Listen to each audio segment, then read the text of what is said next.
Hi, Leo! Kamusta? Welcome back to Pinay Angel Tarot.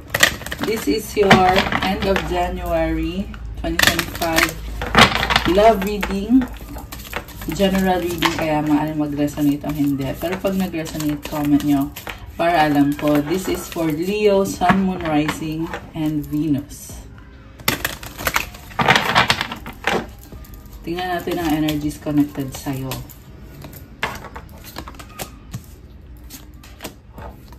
Comment present para alam kong nanonood kayo.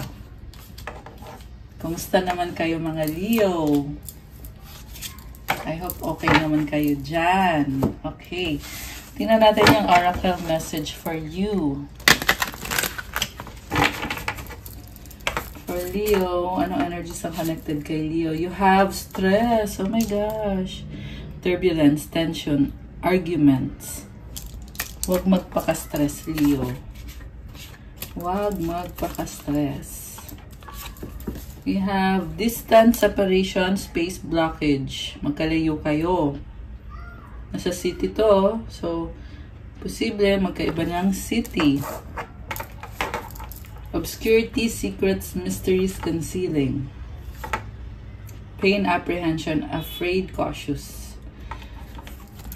Nasa stress ka kasi magkalayo kayo. I feel like matagal na kayo hindi nagkita. Kasi may distance, kaya ka nasa stress. So, may mga nakatago, may mga sikreto. This is also someone na nagtatago talaga. Okay. So, overall energy mo, Two of Rods. Okay. Someone's waiting. Okay, nakita ko yung person mo. Gusto ka pa rin itong taong to, pero hindi siya mag-move. Hindi siya nag-move dito eh. Parang nahiyaan niya na ikaw yung kusang lumapit sa kanya. Malaki yung pangarap niya sa relationship nyo at may strong attraction dito. Pero, for some reason, Three of Swords. Okay. Iniisip niya na may third party. Or nagkaroon nga ng third party, nalaman itong person na to.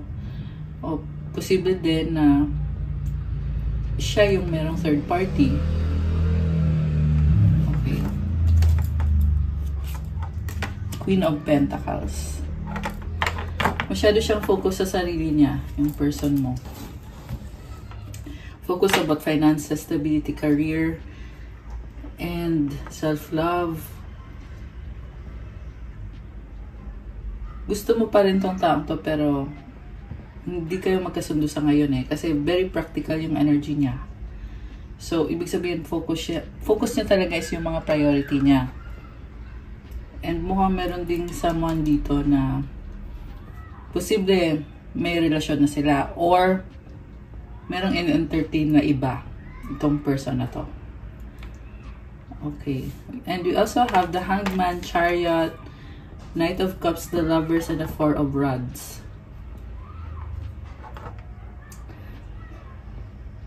So, merong nagbago ng isip. Okay. So, I feel like, actually, itong person mo, gusto niya mag-commit sa'yo. As in, gustong-gusto niya. Nakikita ka niya as the one na magiging kapartner niya. And this is a romantic, super romantic energy. Okay, pwedeng baliktad to, pwedeng ikaw to, or pwedeng ito yung person mo. Pero may paparating na very romantic na energy ng someone na nagsisisi sa mga ginawa niya sa'yo at gusto niya i-express yung pagmamahal niya. With the Lovers and the Four of Rods, baka kayo ay soulmate or twin flame. Ayan, tingnan mo to, magkatabi pa talaga. So, parang cards na to ay about soulmate or twin flame connection. Actually, sobrang romantic ng energy niya. Grabe, wala akong masabi. Yung nga lang, this person is coming from a place of parang nagbago yung isip niya. So, ibig sabihin, nagkaroon nga siya ng third party, pero ngayon, nandito na siya, at ikaw yung pinipili niya. We also have the Hermit, 3 of Cups, 10 of Rods, 4 of Cups, 8 of Wands. Alam mo yung third party situation connected sa person mo. Hindi siya masaya doon. Hindi siya masaya at burden yun sa kanya. Parang napipilitan lang siya. Baka may anak sila. Kasi may energy dito na parang young eh. Ayan, mukhang bata. And nakikita niya kung paano siya i-treat nitong other person. Nakukumpara niya sa'yo. At yun nga, nakikita niya na iba ka. 8 of Rods, communication or travel. Gusto niya mag-travel papunta sa'yo or gusto kanyang kausapin. Pinag-iisipan niya na mabuti kung anong sasabihin niya sa'yo. Okay. Also, yung karmic connection or yung other person na ka-deal niya, ang nakita ko dito, parang kinokontrol siya. Ayan, kasi ayan, merong nag-uusap-usap oh. Parang pinag-uusapan yung person mo. Okay, nakita ko din dito na pinag-aaralan niya ikaw, posible sa social media mo. Sinustok ka at there's kung bakit ka sinustok kasi gusto niya gusto niya pumasok sa buhay mo at gusto niya magkaayos kayo. Yung nga lang, masyadong mahihain tong taong to or hindi niya kayang sabihin kung ano nararamdaman niya, hindi niya kayang aminin. The Chariot with the 3 of Cups. Meron siyang mga information tungkol sa'yo. Okay, pwede yan friend niya, common friend nyo or family nyo, nakipag-usap siya tungkol sa'yo. Nagpapatulong kasi nahihirapan siyang bumalik sa'yo. Kasi feeling niya, i-reject mo siya. Pero gusto niyang mag-propose sa'yo at mag-commit sa'yo. Oh my gosh! Grabe. So, ano bang nangyari dito? Tingnan natin. Gusto ko i-clarify yung energy mo. Okay, sandali. Okay, nakita ko sa'yo. Ayaw mo ng stress eh. Dahil nga sa niloko ka ng taong to, mas gusto mong pag-isa ngayon. Nababother ka dun sa other person. Wheel of Fortune. Oh my gosh. So, merong changes. May possibility na mag-usap kayong dalawa or magkaayos lang din kayo. Oh, 10 of Swords. Oh my gosh. You were stabbed in the back. Pero alam mo, nagbibigay ng freedom sa'yo to. The fact na tapos na yung sa inyong dalawa. Magkakaroon ka ulit ng chance para magsimula ulit sa buhay mo. Okay, yan yung sinasabi sa akin dito. Ace of Rods. Follow your heart. Okay. So, pinipili mo sarili mo ngayon. Samantala, itong person na to ay atat na atat na mag-reach out sa'yo. Okay. So, i-clarify natin. Twin flame to eh. Twin flame. Or kung hindi, soulmate. Ayan. So, hindi sa lahat magre-resonate. King of Rods. So much attraction. Okay. So guys, take note na pwedeng baliktad ha. Roles can be reversed. Meron din kasi may mga cross-watcher na nanonood sa Leo eh. Okay. So ano nga yung tanong na nawala sa isip ko? Tingnan natin ulit. Ano ngayon ang feelings ni Leo dito sa person na magbabalik or nag-iisip na magparamdam, bumalik, Knight of Rods. So, still attracted ka sa kanya, pero hindi ka sure, inobserbahan mo kung ano ba intention niya. Tower. Oh my gosh. Parang nakita ko dito, galit ka, nagalit ka, nabigla ka. So, sobrang intense. Maaring nagkaroon ng sagutan dito, guys. This is someone na, posibleng siya yung nagalit at ikaw naman yung tahimik lang dito. Okay. Oh, okay. So, yung nakita ko, this is someone na nakipaghiwalay sa'yo, naggalit. Galit siya na nakipaghiwalay. Tinapos niya yung connection. Ace of Swords. Ayun na nga, kinut off yung connection. Two of Cups. Five of Pentacles.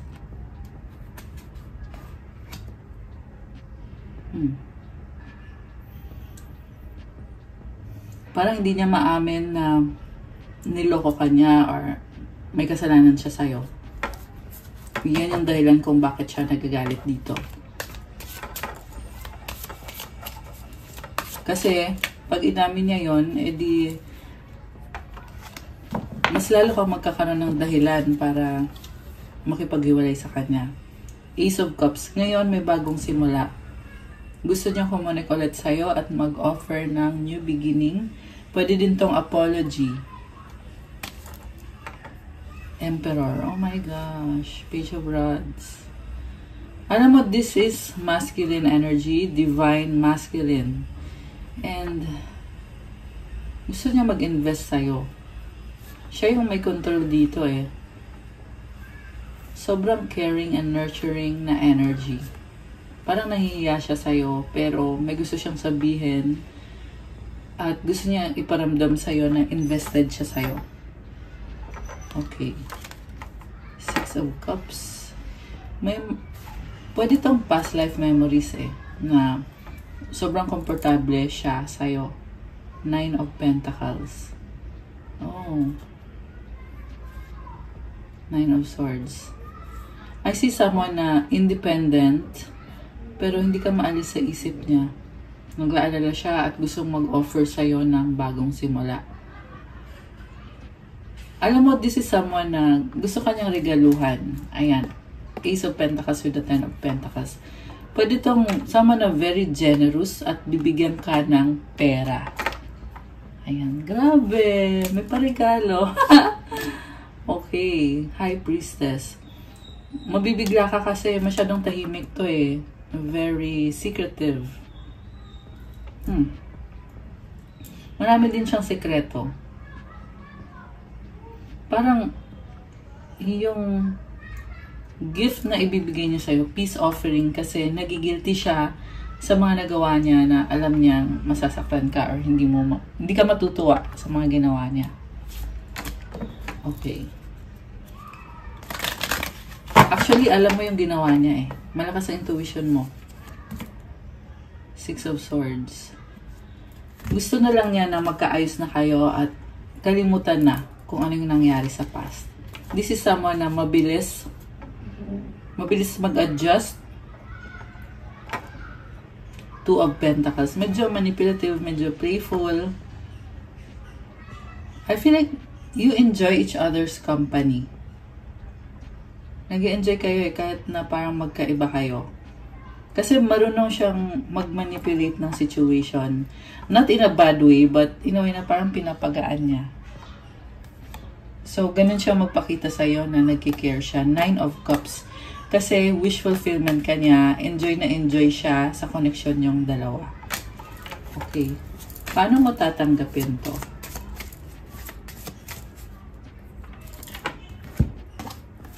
The Fool and the Strength. Wow. You will take a risk. At gusto mo din siya eh. So, tatanggapin mo. You're very pure. I feel like gusto sabihin sa'yo ng angels mo na ingatan mo din yung puso mo. Kasi sabihin na natin, oo, mahal mo nga siya. Willing ka din, tanggapin siya, ibigay ulit yung sarili mo sa kanya. Pero, you need to set boundaries as well. Kasi yung new beginning sa'yo, nakita ko masyadong parang masyadong pure, masyadong innocent. So, parang delikado. Yan yung narinig ko eh. Delikado na baka mamaya masaktan ka ulit or baka, alam mo yon. Pero gagawin mo pa rin. Kahit na ikaw mismo, alam mo eh na wala kang assurance na matino na talaga siya or nagbago na siya, pero gagawin mo pa rin. I want to hold you in my arms. Okay. So, Yeah, mahal ka niya eh. Nagkikare siya sa'yo. Sobrang attracted siya sa'yo. I think about you all the time.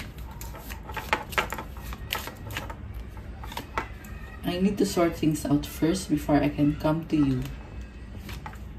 Our paths will always reunite. Yeah, kasi may problema about distance. Pero, naniniwala siya na magkakaayos din kayo. Magiging okay din ulit ang lahat. Okay, ano pa? I wish we could be together forever. Ayun. Alam mo, ang sweet actually. Parang napaka-innocent. I need space. Okay, so may ugali siya na hindi kanya kakausapin. Kaya ikaw nalilito ka minsan. But biglang, parang feeling mo ginost ka. Pero yun pala kailangan niya ng space. We were always meant to meet. It was written in the stars. Oh my gosh! So, feeling nostalgic yung nafe-feel ko dito na energy. Ano pa ang gustong sabihin sa'yo? Ano pa ang gustong sabihin sa'yo na person mo? This may be someone na maraming responsibilidad sa opisina ba yan or sa school, kung nasa school ba siya. Ay, kasi mga post ito. So, ang dami niyang iniisip. Kaya siya parang nagtatago eh. Ayan o. Obscurity. Kasi hanggat hindi pa niya naayos yung sarili niya, ayaw niyang guluhin ka. I have so much things running in my head. Ayan. Nasa stress. I don't believe you. Okay. Bakit?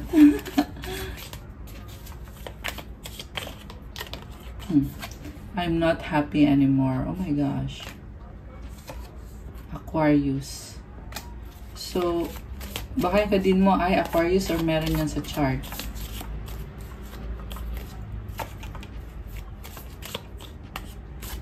Taurus. We have to unite. So, wishing pa rin na magkaayos kayo. Alam niyo yung nagpapastress sa kanya. Ayan, kaya sinasabi I'm not happy. Hindi sa'yo, but sa mga nagpapastress sa kanya. May mga issue pa kayo na dapat yung pag-usapan. Keep going. Okay. Ano pa mga paparating na energies? Okay, ano pa mga paparating na energies for Leo?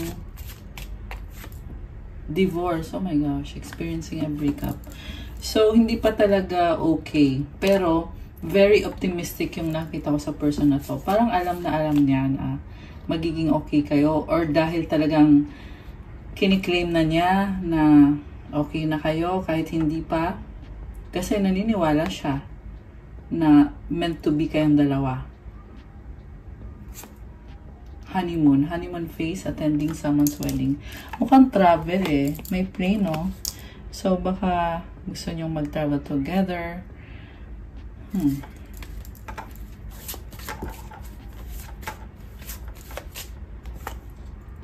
Communicate, compromise, forgive, work it out. So, malaki ang chance talaga, guys, na kayo din na magkakatuluyan nito. Kahit andito yung energy na parang hindi pa kayo okay. Kasi meron ito. I feel like kailangan i-clarify kung ano ba talaga, ano ka ba talaga para sa kanya. Kung ikaw lang ba. Although nakita ko naman na nakafocus sa'yo ngayon itong person mo. Pero kailangan sabihin, intimacy, sexual chemistry, reminiscing. Ayan, so much attraction sa inyo. Grabe. Okay, tingnan natin ang angel numbers. Angel numbers. 144, wow. Nakita ko sa screen ngayon lang. Okay. Angel numbers for Leo. And para sa person, okay, Leo ulit. Ayan, para sa person mo. Okay. Dami yan. So, you have, para kay Leo, Change 555 and Destiny 111. Change happens outside of your comfort zone. The time for change is now. The angels are whispering for you to trust your path and to learn how to walk it. Take the next step. Allow change to lift you up and guide you forward. Affirmation, I release all that no longer serves me and I'm guided to move outside of my comfort zone and let change come in. So, may change, may transformation, hindi madali, pero magtiwala ka daw sa landas mo, gawin mo kung ano kailangan mong gawin, at mangyayari din kung ano yung mga changes na mangyayari para sa'yo. Ginagabayan ka to move forward. So, comment, claim change, and comment, I release all that no longer serves me. Kasi kailangan mo din i-release yung mga old pattern para mangyari yung pagbabago. Okay? So, yung mga dating misunderstanding ninyo, i-let go mo na yon. Kung dati sobra ka na trigger dito, let go mo na yon. Hayaan mo na pumasok yung pagbabago. Yung pagbabago na yan ay connected sa isang trigger. Something na nakaka-trigger sa'yo na past trauma na kailangan mong i-heal sa sarili mo. Kailangan mong i-release. Okay. Yeah, kasi pag na-release mo na yan, magkakaroon ng magandang pagbabago. Destiny, follow what you feel. Listen as your intuition helps to guide you to what you are manifesting. The inner whispers are helping you to create all that is that you desire. Listen in and follow your soul. Ayan, makinig ka daw sa intuition mo kasi ginagabayan ka para ma-achieve mo yung manifestation mo. Affirmation, life is always happening for me. I am allowing myself to lean into what feels good. Ayun naman pala, ang daming ganap. And gawin mo yung sinasabi ng puso mo. Yan yung advice para sa'yo. Okay? And comment, claim destiny. To claim this good energy. Ayan. At para sa person mo, self-reliance 1717 and creativity 1515. Time has come to rely on your knowledge, your wisdom, and your ambition. You have an important soul mission and life purpose. Leaning on your inner strength will allow more of your path to unfold ahead. As I take leadership of my life brings a flow of good fortune and good blessings. Wow! So, kailangan na muna niya magtiwala sa sarili niya at to take control of his life kasi maraming blessings ang paparating sa person mo. Keep accessing the creative connection that you feel to the divine. The whisper speaks through your creative connection, allowing you to express the beauty that is within you and reconnect you to the love that is around you. Yung person mo ay, lagi siya nagpe-pray, nagdadasal siya lagi. Kaya, lumalakas din ang intuition niya at nakukuha niya rin kung ano yung minamanifest niya kasi maganda yung energy niya. Affirmation, creativity is my birthright. As I express my creativity, I feel a beautiful flow of love and connection. Wow! So, yeah, this is someone introvert. Yun yung nakikita ko dito na energy. Introverted siya Parang sanay siya mag-isa. And I just saw 555 on the screen. So, sanay siya mag-isa. And at the same time, may sarili siyang system or there's a unique way of getting things done, of manifesting. Ganun yung ugali ng person mo. Mahilig siyang mag-pray. Ayan. So, that's all for your end of January love reading para sa mga Leo. Thank you for watching. Please like the video, comment, subscribe, and hit the notification bell. Kung nag-resonate kayo at kailangan nyo ng gabay or kailangan nyo ng more information, you can book a private reading. Message lang kayo sa Viber or sa WhatsApp para mas mabilis. Nasa description box po yung contact details ko. Thank you, Leo! Have a good day. God bless you all. Stay safe. I'll see you again soon. Love you guys. Bye!